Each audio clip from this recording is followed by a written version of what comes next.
کہ اس فیصلے نے بابری مسجد کے جو راستہ کھولا ہے کہ عقیدت کی بنیاد جب کبھی مقابلہ ہوگا تو قانون اس کے مقابلے کے اندر ہیج ہو جائے گا، تو پھر لا آپ پڑھاتے کس لیے ہیں؟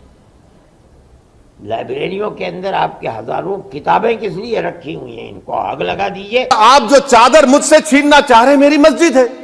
میں ذمہ داری کے ساتھ کہہ رہا ہوں کہ بھارت کے پردھان منتری اور ان کی سرکار بھارت کے مسلمانوں سے ان کی شناخت کو چھیننا چاہتے ہیں۔ اگر ہمارے دیش کے پردھان منتری سر، وطن عزیز کے وزیر اعظم، میں بڑی ذمہ داری کے ساتھ کہہ رہا ہوں کہ میں اپنے بچپنے میں جب ہسٹری پڑھتا تھا تو میں نے ایک سٹیچو کی فوٹو دیکھی تھی، پریسٹ کنگ آف موہنجودارو۔ ایسا لگتا ہے کہ ویسا ہی لگ رہا ہے کہ پردھان منتری نہیں ہے بلکہ پجاری سمراٹ بن چکے ہیں وہ۔ اور میں کیوں کہہ رہا ہوں کہ ہمارے صدر جمہوریہ نے کہا تھا کہ 22 جنوری ایک تاریخی دن ہے، بالکل تاریخی دن ہے۔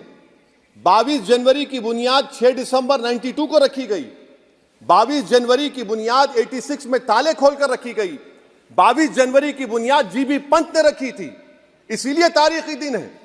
اور تاریخی دن اس لیے بھی ہے کہ سر اسی ایوان میں 16 دسمبر 1992 کو ہم نے ایک ریزولوشن پاس کیا تھا۔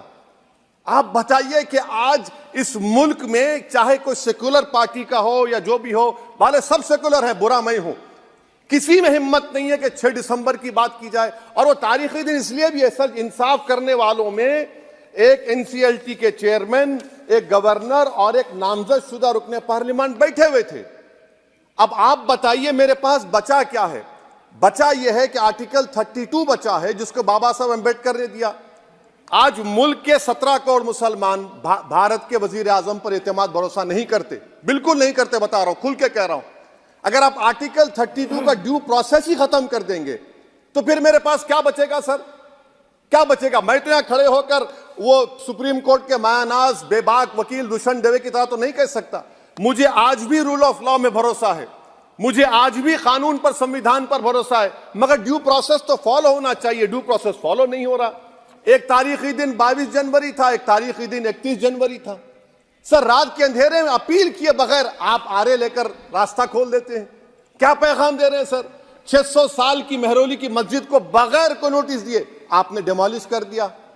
میں ذمہ داری کے ساتھ کہہ رہا ہوں کہ بھارت کے پردھان منتری اور ان کی سرکار بھارت کے مسلمانوں سے ان کی شناخت کو چھیننا چاہتے ہیں۔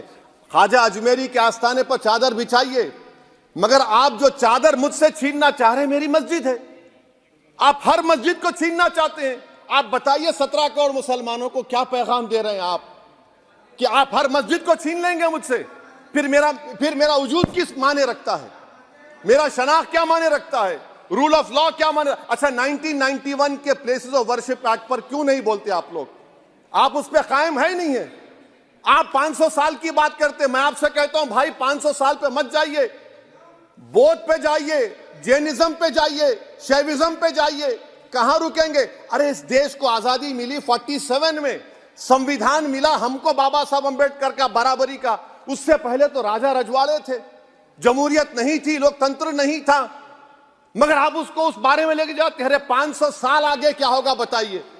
آپ کسی ایک سیولائزیشن، سر ایسا انگریزی میں کسی نے کہا تھا civilization cannot be rewritten by hatred, history cannot be corrected by demolition۔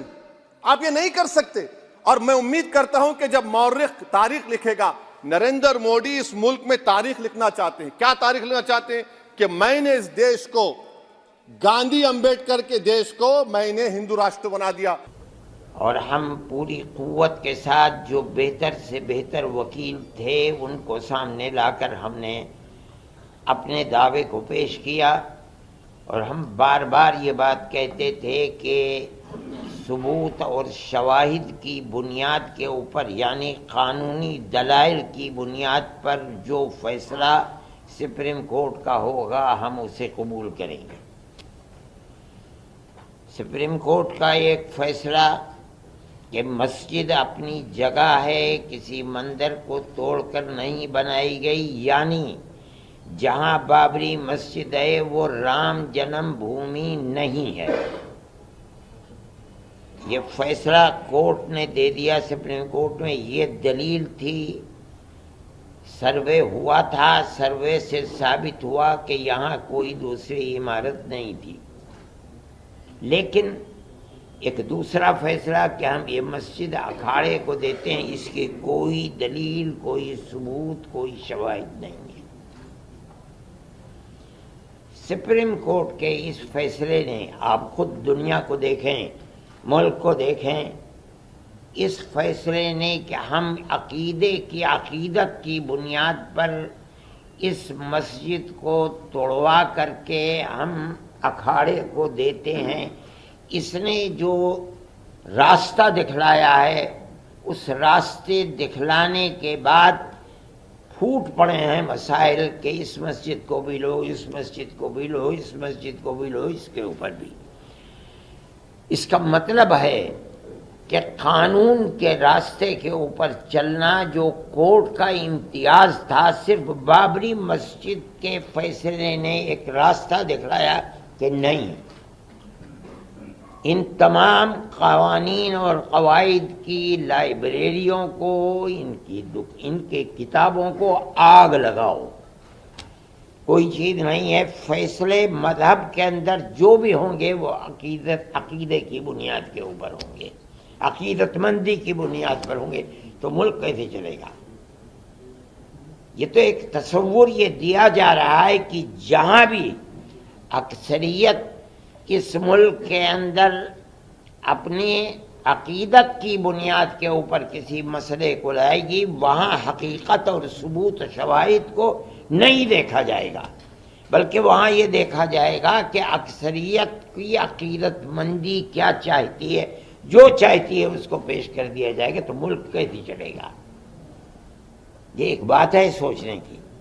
ہم صرف اتنی ہی بات کہنا چاہتے ہیں کہ اگر روش یہی چلے گی تو چاہے وہ کسی بھی اقلیت کا فرد ہو، چاہے وہ سکھ ہو، چاہے وہ جین ہو، چاہے وہ مسلمان ہو، چاہے وہ عیسائی ہو، کسی مسئلے کے اندر اس کو فیصلہ نہیں ملے گا۔ اگر مقابلے کے اندر تناؤ ہے اور اس کے اندر عقیدت اکثریت کی اس کے اندر دخل رکھتی ہے، تو اس کے مقابلے کے اندر قانون بیکار اور بے اثر ہو جائے گا۔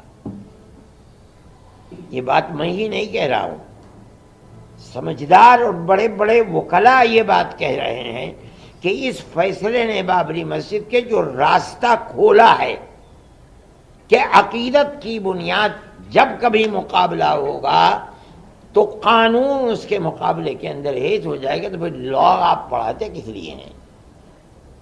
لائبریریوں کے اندر آپ کے ہزاروں کتابیں کس لیے رکھی ہوئی ہیں؟ ان کو آگ لگا دیجئے۔